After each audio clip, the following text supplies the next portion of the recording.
नमस्कार, मैं बालकृष्ण मुले एक बार फिर हाजिर हूँ शहर के गलियारों में चल रही ताज़ा तरीन चर्चाओं के साथ। आइए सबसे पहले बात करते हैं कांग्रेस में छाई मायूसी की। केंद्रीय मंत्रिमंडल के फेर बदल में प्रदेश का कोई चेहरा नहीं लिया गया। इसका सबसे ज्यादा असर मालवा निमाड़ पर देखा गया। एक पखवाड़े से टकटकी लगाए बैठे नेताओं और उनके ढेरों समर्थकों को इस फेरबदल से काफी आशाएं थी, जो अचानक ही मायूसी में बदल गई। इससे पहले टीम राहुल में प्रदेश के 4-4, 6-6 नेताओं ने बाजी मारी थी। इसी से आशा जागी थी कि जैसा दबदबा संगठन में दिखाई दिया है, कमोबेश वैसा ही दबदबा अब की बार प्रदेश का सत्ता में भी दिखाई देगा। लेकिन ऐसा कुछ भी नहीं हुआ। अब कांग्रेसी गलियारों में उन जवाबों को तलाशा जा रहा है जिनकी वजह से फेरबदल में प्रदेश को स्थान ही नहीं मिला। केंद्र की यूपीए सरकार ने अंतिम बार अपने मंत्रिमंडल में फेरबदल किया तो सही, लेकिन प्रदेश का खाता फिर खाली ही रहा। ये बात अब हर कांग्रेसी के साथ साथ प्रदेश की आम जनता को भी कांटे की तरह चुभ रही है। इस फेरबदल के चलते मन में आशा पाले बैठे नेताओं में अब मायूसी छाई हुई है। उनसे ज्यादा उनके समर्थक हैरान हैं कि आलाकमान ने आखिर चुनावी साल में मंत्रिमंडल में ढेर सारा बदलाव तो कर दिया, लेकिन वो नाम क्यों नहीं शामिल किए गए जिनकी आस मध्य प्रदेश में हर कोई लिए बैठा है। खास बात तो ये है कि मंत्रिमंडल में किए गए फेरबदल के दौरान ज्यादातर कांग्रेस नेता न्यूज चैनलों के सामने बैठे रहे। उनकी आंख और कान लगातार टीवी पर लगी रही। जैसे ही अगले मंत्री का नाम लिया जाता, वैसे ही ये आस जाग रही थी कि अब कोई नाम ऐसा आए जिसका वास्ता प्रदेश से हो। लेकिन ऐसा कोई नाम न तो मध्य प्रदेश से आया, न ही पड़ोसी राज्य यानी छत्तीसगढ़ से। फिलहाल प्रदेश के 2 नेता ही मंत्रिमंडल में हैं। ऐसे में इस बार वो नाम सबसे ज्यादा सुर्खियों में रहे जिनका वास्ता इंदौर के आसपास के जिलों से है। उन नामों में उज्जैन के सांसद प्रेमचंद गुड्डू, मीनाक्षी नटराजन, सत्यव्रत चतुर्वेदी प्रमुख हैं। ये ऐसे नाम थे जिनमें से 1-2 नाम मंत्रिमंडल में शामिल होने की उम्मीदें लोग अंत तक लगाए बैठे थे।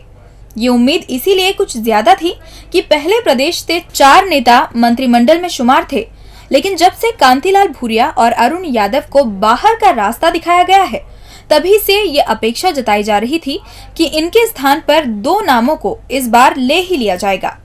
अब किसी भी नेता के नाम की घोषणा न सुनकर प्रदेश भर में कांग्रेस आलाकमान के प्रति मायूसी का माहौल है। प्रदेश में इसी साल चुनाव है और यहाँ मोदी शिव के पक्ष में माहौल बनाते नजर आएंगे। ऐसे में प्रदेश भर के गलियारों में ये चर्चा रही थी कि यदि केंद्र सरकार प्रदेश को तवज्जो देती है तो अपना एक बयान वीर खड़ा कर सकती है, जो यहाँ विरोधी पक्ष के नेताओं की कही बातों का बतौर केंद्रीय मंत्री जवाब देता। अब कांग्रेसी गलियारों में वे कारण ढूंढे जा रहे हैं जिनसे मंत्रिमंडल के विस्तार में मध्य प्रदेश के किसी नाम को शामिल नहीं किया गया। साल चुनावी है, इसीलिए नेता भी नेतागिरी करने का कोई भी मौका नहीं छोड़ते। हम बात करें मध्य प्रदेश विधानसभा की प्राक्कलन समिति के अध्यक्ष यानी ओम प्रकाश सकलेचा की। सकलेचा ने बड़ी ही चतुराई से बीआरटीएस के फ्लॉप होने का ठीकरा केंद्र के माथे फोड़ दिया और किसी को इस बात का एहसास तक नहीं हुआ। सकलेचा साथ में ये भी कहते रहे कि हमें तो प्रदेश के लोगों की चिंता है, इसीलिए इसे पूरा तो करना ही पड़ेगा। अब बेहद दिमागी घोड़े दौड़ाने वाले सकलेचा के कहे की चर्चा है। कहा जा रहा है कि मान गए बॉस, लेकिन आप ये भूल गए आचार संहिता से पहले आपकी ही पार्टी इस कॉरिडोर को जमकर भुनाएगी, तब क्या कहोगे? प्रदेश के मुख्यमंत्री रहे वीरेंद्र कुमार सकलेचा के पुत्र भाजपा विधायक ओम प्रकाश सकलेचा के पास विधानसभा की प्राक्कलन समिति के अध्यक्ष का भी दायित्व है। हिसाब किताब में माहिर सकलेचा यूं तो बहुत तोलमोल के बोलते हैं, लेकिन चुनावी साल होने की वजह से वे भी कोई ऐसा मौका नहीं छोड़ते जिससे विपक्षी यानी कांग्रेसी हैरान परेशान हो जाए। वैसे तो सकलेचा का काम समिति के अध्यक्ष होने के नाते प्रदेश सरकार द्वारा चलाई जा रही योजनाओं और विकास कार्यों का लाभ आम लोगों तक पहुंच रहा है या नहीं, इस बात को देखना है। कभी बीआरटीएस को तोड़ने तक की अनुशंसा की बात करने वाले सकलेचा के स्वर अब बदल से गए हैं। सकलेचा ने बड़ी ही चतुराई से इंदौर बीआरटीएस के फ्लॉप होने का ठिकरा अब केंद्र सरकार के माथे फोड़ दिया। उन्होंने यहाँ तक कह दिया कि संघीय ढांचे में राज्य सरकार अकेले निर्णय नहीं ले सकती, इसलिए बीआरटीएस को कॉपी पेस्ट करना प्रदेश की भाजपा सरकार की मजबूरी है। बीआरटी इधर पूर्णता की ओर है और उधर सकलेचा के बोल चर्चाओं का केंद्र बिंदु बनकर उभरने लगे हैं। अब शहर के गलियारों में सकलेचा की कही बातें गूंज रही है। ऐसे में ये चर्चा भी जोर पकड़ रही है कि आचार संहिता लगने से पहले जब इस कॉरिडोर को लोकार्पित किया जाएगा तो भाजपा के इस फ्लॉप शो को सुपर शो बताने में कोई कोर कसर नहीं छोड़ी जाएगी। फिर क्या कहेगी आपकी समिति? यूपीए सरकार की जन विरोधी नीतियों के साथ साथ नक्सलवाद और घुसपैठ जैसी समस्याओं को लेकर सत्ताधारी यानी भाजपा अब जेल भरो आंदोलन करेगी। पार्टी कार्यालय के गलियारों में चुनावी साल में होने वाले आंदोलन को लेकर जमकर रस्साकशी का माहौल बना हुआ है।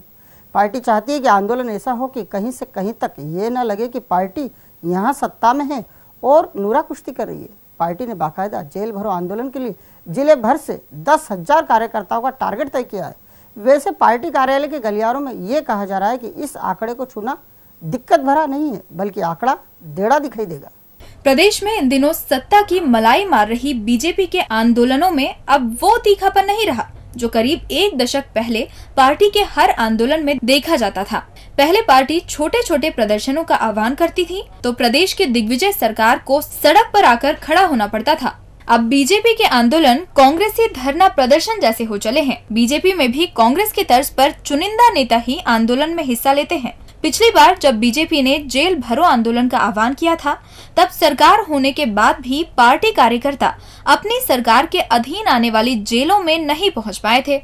इस बार फिर 26 जून को बीजेपी का हर कार्यकर्ता जेल दर्शन कर सके, इसके लिए पार्टी के गलियारों में जमकर जोर दिया जा रहा है। बीजेपी का हर कार्यकर्ता जेल दर्शन कर सके, इसके लिए बाकायदा प्रत्येक वार्ड से कम 150 कार्यकर्ताओं को जेल भरो आंदोलन में लाने का लक्ष्य रखा गया है। पार्टी ने जिले भर के लिए 10,000 का टारगेट अघोषित रूप से रखा है। हालांकि पार्टी के गलियारों में इस आंकड़े पर फिलहाल यही कहा जा रहा है कि अब की बार कोई दिक्कत नहीं है। चुनावी साल होने की वजह से हमारे सभी विधायक और हरल्ले विधायक सक्रिय हैं। ऐसे में मान कर चलो कि सभी अपने आप को सक्रिय करने के उद्देश्य से 2-2 हजार की भीड़ तो लाएंगे ही। ऐसे में 9 विधानसभा क्षेत्रों का आंकड़ा 10 की जगह 18,000 तक पहुंच सकता है। जय श्री राम। लंबे अरसे बाद बाणगंगा क्षेत्र में एक बार फिर विकास की गंगा बहने को है और यही विकास उन परिवारों से उनके अपने मिल्कियत की थोड़ी थोड़ी जमीन मांग रहा है जिस पर वो सालों से आशियाने बनाकर रह रहे हैं। क्षेत्र के गलियारों में फिलहाल केवल 4 लेन की चर्चा हो रही है और बात हो रही है तो इसकी चौड़ाई को लेकर। वैसे बीच बीच में ये बात भी उठ रही है कि यदि बड़े अपना दिल बड़ा रखे तो कुछ हो सकता है। इस बीच सड़क सक्रिय करने की भी चर्चाएं चल पड़ी है, लेकिन ये बात आम शहरियों को रास ही नहीं आ रही है। मरीमाता चौराहे से बाणगंगा ब्रिज तक 2 किलोमीटर लंबे हिस्से में 4 लेन का काम शुरू होने वाला है। क्षेत्रीय विधायक सुदर्शन गुप्ता इसके लिए लंबी कवायद कर रहे हैं। उनके इस प्रयास की प्रशंसा प्रदेश के मुखिया शिवराज सिंह चौहान से लेकर इलाके के गलियारों में जमकर की जा रही है। 4 लेन का भूमि पूजन हो चुका है और अब काम शुरू होने वाला है। मास्टर प्लान के मुताबिक बनाई गई बाकी सड़कों की तरह ही इस 4 लेन को लेकर इसकी चौड़ाई मुद्दा बनकर सामने आ गई है। विकास को साइड में रखकर फिर इलाके में नफे नुकसान की चर्चाएं जोर शोर से की जा रही है। मास्टर प्लान के मुताबिक इस 4 लेन को 104 फीट चौड़ा बनाना है। 4 लेन 104 फीट का बनेगा तो क्षेत्र को 4 चांद लग जाएंगे। ये बात इलाके का हर समझदार व्यक्ति जानता और समझता है। विकास को पसंद करने वाले भी चाहते हैं कि 4 लेन तो पूरा 104 फीट का ही बनना चाहिए। सरकारी सर्वे में मरीमाता से लेकर बाणगंगा तक करीब 500 निर्माण 4 लेन की जद में आंशिक रूप से आ रहे हैं। मरीमाता पर हाल ही में लगाई गई भगवान परशुराम जी की प्रतिमा से लेकर पंडित विष्णु प्रसाद शुक्ला के घर का हिस्सा भी 4 लेन की चपेट में है। ऐसे में अब इलाके के गलियारों में एक ही चर्चा चल पड़ी है, यदि बड़े थोड़ा दिल बढ़ाकर आगे बढ़ें तो बात बन सकती है। वैसे इस बीच एक सुझाव और आ गया है, यदि 4 लेन 80 फीट कर दिया जाए तो 300 आशियानों के अगले हिस्से को बचाया जा सकता है। हालांकि ये बात भी उतनी ही सही है। कम से कम मास्टर प्लान में यदि 4 लेन को 104 फीट रखा गया तो फिर उसकी चौड़ाई को कम करना भविष्य के लिए अच्छा नहीं है। ऐसे में क्षेत्र के लोग बड़े भैया की ओर टकटकी लगाए देख रहे हैं। लोग ये कह रहे हैं कि बड़े की दरिया दिली देखने का मौका आया है। यदि पंडित विष्णु प्रसाद शुक्ला इस विकास के हवन में अपना घी डाल दें तो बाकी बच्चे लोग खुद आगे आ जाएंगे। वैसे समय कम है और सभी चाहते हैं कि 4 लेन 104 फीट हो। अब देखना ये होगा कि बड़े भैया कब खुद होकर अपने बड़े होने का परिचय देंगे और ये कहेंगे कि 4 लेन मास्टर प्लान में दर्शाए चौड़ाई के अनुरूप ही बने, तब जाकर कोई बात बनेगी। प्रदेश महिला कांग्रेस अध्यक्ष अर्चना जायसवाल है कि लंबे समय से एक सूत्री कार्यक्रम चलाए हुए हैं। वो जहां मौका मिलता है बस एक ही विषय पर बयानबाजी करती सुनी जाती है। वो बयान भी केवल मामा यानी शिवराज के खिलाफ ही देती है, ना तो उससे नीचे आती है ना ही उससे ऊपर कोई बात करती है। ऐसे में इस कांग्रेसी नेत्री की बयानबाजी इन दिनों कांग्रेस के साथ साथ बीजेपी के गलियारों में चर्चा का विषय बन गई है। कहा जा रहा है कि मैडम का बयान छपा नहीं कि लोग कह बैठते हैं मामला दुष्कर्म पीड़ित भांजियों से जुड़ा होगा और मैडम के निशाने पर होंगे मुखिया जी। सूबे के मुखिया शिवराज सिंह को लंबे समय से उनकी अपनी कांग्रेसी बहन यानी प्रदेश महिला कांग्रेस की अध्यक्ष अर्चना जायसवाल ने खूब टारगेट पर लिया हुआ है। उन्हें जब जब बयानबाजी का मौका मिलता है वो एक ही मुद्दे पर खूब बोलती हैं। खास बात तो ये भी है कि मैडम जब भी इस मुद्दे पर बोलती हैं तो भाई शिवराज पर आरोप लगाना नहीं भूलती। कुल मिलाकर अब मैडम को अपना बयान रट सा गया है। कुछ समय पहले मैडम ने इसी विषय पर ऐसा बयान दिया था जो जमकर चर्चा का विषय बना। मैडम ने ये कहकर सभी को चौंका दिया कि जब से मुख्यमंत्री शिवराज सिंह ने छोटी छोटी बच्चियों को गोद में उठाकर फोटो खिंचवाने शुरू किए तभी से प्रदेश में बच्चियां निशाने पर आ गई हैं। इस बयानबाजी की चर्चा प्रदेश भर में जमकर हुई और सभी ने सिर खुजा खुजाकर ये पता लगाने की कोशिश की कि आखिर बच्चियों को गोद में लेने और हो रही दुष्कर्म की घटनाओं में आपस में क्या रिश्ता नाता हो सकता है। हालांकि ये बात कोई साबित नहीं कर पाया और मामला मीडिया में छिछालेदारी के बाद खत्म हो गया। उसके बाद मैडम ने ऐसा कुछ नहीं कहा, लेकिन अब एक बार फिर मैडम ने मुख्यमंत्री शिवराज पर निशाना साधते हुए बयान दे डाला है।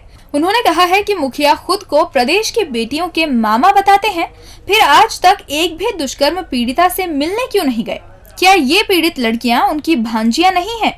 मैडम ने इस बार बात बहुत कुछ सच सच कहने की कोशिश की है, इसीलिए लोगों ने उनके कहे को गौर से सुना और पढ़ा है। लेकिन उनके कहे के बाद चर्चा चल पड़ी है। कहा जा रहा है कि क्या मैडम का एक सूत्रीय अभियान अभी भी जारी है? वो जब भी बोलती यानी मुंह खोलती हैं, केवल उनके मुखारविंद से मुख्यमंत्री के खिलाफ आरोप ही निकलते हैं। वो न किसी मंत्री के खिलाफ कुछ बोलती हैं, न ही बीजेपी के किसी राष्ट्रीय नेता के खिलाफ। अब कांग्रेसी गलियारों में मैडम के काम को ठीक कहा जा रहा है, लेकिन बीजेपी के गलियारों में जब भी मैडम के बयान की चर्चा होती है, नेता समझ जाता है और बगैर पढ़े बगैर देखे बोल बैठता है कि अर्चना का बयान है तो शिव के खिलाफ होगा और मुद्दा होगा वही दुष्कर्म। और अंत में बात करते हैं घनघनाते फोन कॉल्स की। 2 दिनों की झमाझम बारिश के बाद तीसरे दिन जैसे ही आकाश में छाए बादल साफ हुए, वैसे ही जनप्रतिनिधियों के फोन समस्याओं से घनघना उठे। हर दूसरा फोन सड़क, पानी और बिजली की समस्या से जुड़ा हुआ है। एक साथ आ रहे आम लोगों के फोन कॉल से नेता नगरी हैरान और परेशान है।